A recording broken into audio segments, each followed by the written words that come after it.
Hello friends, welcome to my channel sketch ट्यूबल। My name is Dharmendra Sadani and आज हम बात करेंगे अर्थशास्त्र में समष्टि अर्थशास्त्र का एक और इम्पोर्टेंट टॉपिक, केंद्रीय बैंक अर्थ एवं साख नियंत्रण।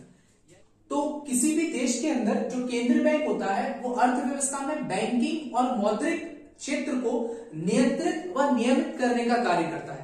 नियमित करने का मतलब होता है उसको रेगुलेट करना, यानी उस पर रूल्स एंड रेगुलेशन बनाना, उसके कानून बनाना, नियम बनाना और नियंत्रण करना, यानी कि उस पर कंट्रोलिंग करने का जो काम होता है उस देश के अंदर केंद्रीय बैंक का होता है। ठीक है, अर्थात देश के अंदर जितना भी बैंकिंग सिस्टम चल रहा है, जितनी भी मौद्रिक यानी कि मॉनेटरी सिस्टम चल रहा है, उसको कंट्रोलिंग करने का काम और उसको रेगुलेट करने का काम जो होता है वो उस देश की केंद्रीय बैंक का होता है। देखो, हर देश के अंदर है ना एक ही ऐसा बैंक होता है, एक ऐसा बैंक होता है जो उस पूरी बैंकिंग सिस्टम को, उस पूरी कंट्री के बैंकिंग सिस्टम को क्या करता है, अकेला कंट्रोल करता है। ठीक है, जैसे भारत की अगर हम बात करें तो भारत का जो केंद्रीय बैंक है उसका नाम है RBI, that means reserve bank of India.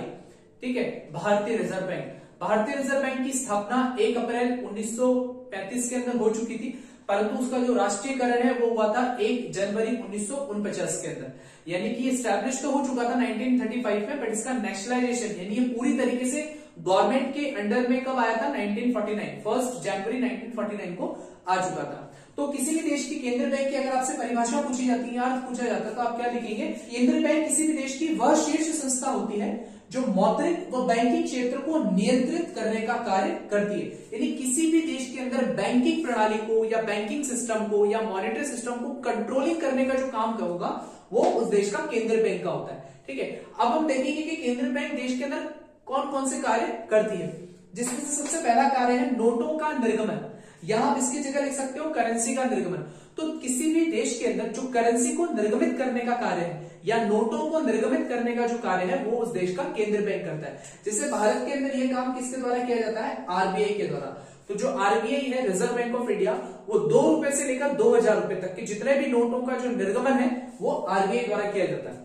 I know, अब आप लोगों के माइंड में डाउट आया होगा ना कि सर 2 रुपए से लेकर 2000 रुपए तक के जो नोट है वो तो आरबीआई जारी कर देता है, लेकिन वो 1 रुपए का नोट कहां गया? तो 1 रुपए का जो नोट है वो वित्त मंत्रालय द्वारा जारी किया जाता है। ये एक हॉट्स का क्वेश्चन, ये एक इंपॉर्टेंट क्वेश्चन बनता है, जीके के एग्जाम में भी कई बार कुछ क्वेश्चन पूछा जाता है कि 1 रुपए के नोट किसके द्वारा पब्लिश किए जाते हैं। तो 1 रुपए का जो नोट है वो वित्त मंत्रालय यानी मिनिस्ट्री ऑफ फाइनेंस द्वारा इसको इश्यू किया जाता है, 1 रुपए के नोट को। और बाकी के जितने भी नोट हैं वो 2 रुपए से लेकर 2000 रुपए तक के वो आरबीआई इश्यू करता है। ठीक है, और जो 1 रुपीज के जो नोट है उस पर हस्ताक्षर होते हैं वित्त सचिव के, फाइनेंस सेक्रेटरी के सिग्नेचर होते हैं, वित्त सचिव के सिग्नेचर होते हैं 1 रुपए के नोट पे। और बाकी जितने भी नोट हैं उन पर आरबीआई गवर्नर के साइन होते हैं। ठीक है, और जितने भी सिक्के हैं यानी कि जो कॉइन्स हैं उन कॉइन्स को जारी करने का काम भी वित्त मंत्रालय करता है। यानी 1 रुपए का जो नोट है और कॉइन्स है वो वित्त मंत्रालय जारी करता है, और इसके अलावा बाकी जितने भी नोट हैं वो उनको आरबीआई जारी करता है। तो देश के अंदर जो नोट जारी करने का काम या मुद्रा या करेंसी जारी करने का काम जो है वो नॉर्मली आरबीआई का यानी कि केंद्रीय बैंक का होता है। ठीक है, यहां लिखा हुआ न्यूनतम कोष प्रणाली यानी कि मिनिमम रिजर्व सिस्टम। अब ये न्यूनतम कोष प्रणाली क्या होती है? देखो, जब भी ना आरबीआई नोटों का निर्गमन करेगा ना, जब भी वो करेंसी का निर्गमन करेगा तो उसके लिए उससे न्यूनतम कोष प्रणाली को प्रयोग करना पड़ेगा। न्यूनतम कोष प्रणाली यानी मिनिमम रिजर्व सिस्टम में क्या होता है कि आरबीआई अपने पास 200 करोड़ का रिजर्व रखता है। आरबीआई को कम से कम अपने पास 200 करोड़ का रिजर्व रखना जरूरी है। अब इस 200 करोड़ के रिजर्व में क्या होता है? 115 करोड़ का तो होता है गोल्ड यानी कि सोना, और 85 यानी कि 85 करोड़ की होती है फॉरेन सिक्योरिटीज यानी विदेशी प्रतिभूतियां। यानी 115 करोड़ का तो सोना यानी कि गोल्ड और 85 करोड़ रुपए की विदेशी प्रतिभूतियां यानी कि फॉरेन सिक्योरिटीज, टोटल मिलाकर कितना हो गया? 200 करोड़। तो कम से कम आरबीआई को अपने पास 200 करोड़ का रिजर्व रखना पड़ता है, उसके बाद ही आरबीआई क्या करती है? नोटों का निर्गमन कर सकती है। ठीक है, इसी प्रणाली को बोलते हैं न्यूनतम कोष प्रणाली, जिसके बारे में आप लोग आगे की क्लासेस में और अच्छे से सीखोगे। ठीक है, अच्छा, भारत में इस न्यूनतम कोष प्रणाली का प्रयोग 1956 से किया जा रहा है। तो आपको ये भी चीज ध्यान रखनी है कि भारत में आरबीआई जो है वो न्यूनतम कोष प्रणाली का प्रयोग 1956 से कर रही है। दूसरा है बैंकों का बैंक। बैंकों का बैंक, देखो एक आम पब्लिक के लिए, हमारे लिए जो बैंक कौन सी है? हमारे लिए बैंक है हमारी कमर्शियल बैंक यानी हमारी वाणिज्यिक बैंक है, एसबीआई, पीएनबी, है ना, bank of Baroda, ICICI, HDFC, देना बैंक, आंध्रा बैंक, ठीक है ना, यूनियन बैंक।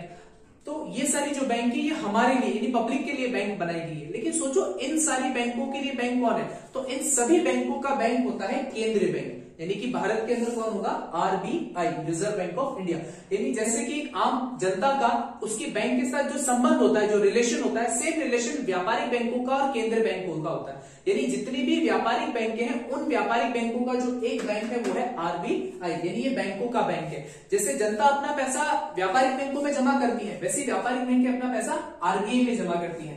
जैसे जनता व्यापारिक बैंकों से लोन लेती है, वैसे ही जो व्यापारिक बैंक है वो आरबीआई से लोन लेती है। तो ये बैंकों का बैंक है।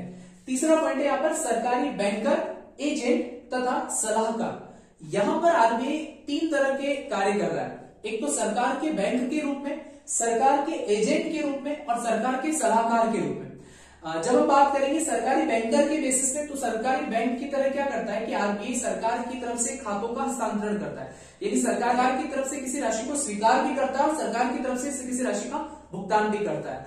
दूसरा है सरकारी एजेंट, सरकार की प्रतिभूतियों को, यानी सरकार की कंपनियों के बॉन्ड, शेयर्स, है ना, ऐसी सरकार की प्रतिभूतियों को बाजार से खरीदने का काम और बेचने का काम भी कौन करता है, आरबीआई करता है। यानी कि सरकार के ऐसे एजेंट के बेसिस पर काम भी ये केंद्रीय बैंक का होता है। और तीसरा है सरकार का सलाहकार। जब भी सरकार को किसी वित्तीय मामले पर परामर्श चाहिए होता है, यानी उसको सलाह चाहिए होती है, तो आरबीआई इसे सलाहकार का काम करता है, यानी आरबीआई सरकार को सलाह देता है। ठीक है, अगला पॉइंट है अंतर्राष्ट्रीय विनिमय कोषों का संरक्षण। इस पॉइंट को समझने से पहले आपको यह समझना होगा कि अंतर्राष्ट्रीय कोष होते क्या है। तो अंतर्राष्ट्रीय कोषों का मतलब होता है विदेशों में चलने वाली मुद्राएं। जैसे कि यूएसए के अंदर क्या चलता है, यूएसए डॉलर, ठीक है, जापान में क्या चलती है, येन। तो इन विदेशों की जो करेंसियां होती है उनको अंतर्राष्ट्रीय मुद्राएं बोलते हैं, जिसे भारत को चाहिए होता है।